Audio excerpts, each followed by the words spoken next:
this group has a long history. So we started in approximately 2012 when Barry organized the first CTSA ontology workshop. At the same time, Richard Scheuerman and I said, hey, all this ontology work we're doing has relevance to the CTSA consortium. We can do collaborations within the consortium to advance its goals. And there's a nice side benefit. We can get CTSA credit for all the ontology work we're doing and planning to do already anyway. So we created, there's an official process in the CTSA consortium governance. Back then, they were called affinity groups.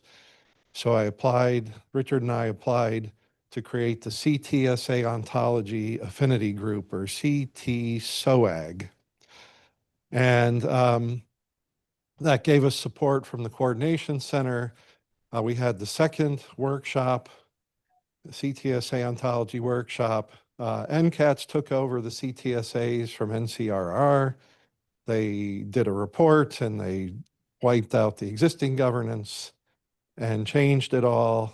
So our affinity group was invited to continue on its own without support from the Coordination Center. So we did that and we dropped the A. So then we were CTSOG, the Clinical and Translational Science Ontology Group. And over a period of 13 years, we had 10 meetings in 7 cities and on various topics. And, you know, we had a little hiatus from the pandemic. And then in 23, I moved to Wisconsin and Barry took over co-leadership of the informatics core for the Buffalo CTSA. And so it was an opportunity to reboot and reinvigorate the consortium that we're calling it now. Now we're CTSOC, for Clinical and Translational Science Ontology Consortium.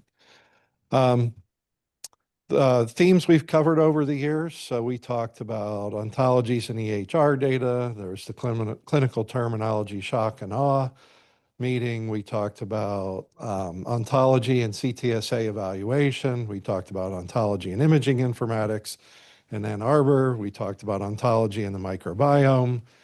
We talked about ontology and public health and precision medicine, and a couple other topics. And AI, thank you. That was the one at the end. And so, and then the CTSOC officially launched in March and led up to this event here in September of 25. So thank you all for coming. The other thing I wanted to talk about briefly is what was alluded to earlier, especially with Bill Duncan's presentation, is the Behavioral and Social Science Ontology Consortium. This is an NIH-funded consortium of 4 U01 projects and 1 U24 coordinating center. Bill is PI on 2 of the 4, and one's the dental fear and anxiety. John Beverly, you and John are on the phases, which is healthy aging. Then there's the one I'm on, which is called Apricot, for advancing prevention, something. I can't ever remember. But it involves, as I'll talk later, the ontology for the modeling and representation of social entities. And then the 4th project is Shui Tao, and I forget who, but she's been around, Texas Mayo. And then the Coordination Center has Zhang Bian, Mark Musin, and Shui, I think, is multiple PIs. And Bill, you're involved with the Coordination Center. And John, are you involved with the Coordination Center too? I couldn't remember. And Alex is on many of these projects, as you heard earlier as well. So a lot of us are involved in this consortium.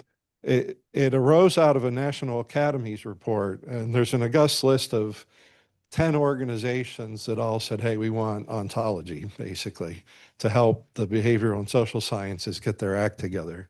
And I had highlighted an emphasis added quote that highlighted the fact that this is really a translational activity, this behavioral ontology consortium. So it's right in the wheelhouse of CTSOC. So you'll be hearing more about it. And I think we should include, interdigitate the effort strongly. So, and we already have. I take that. Yep.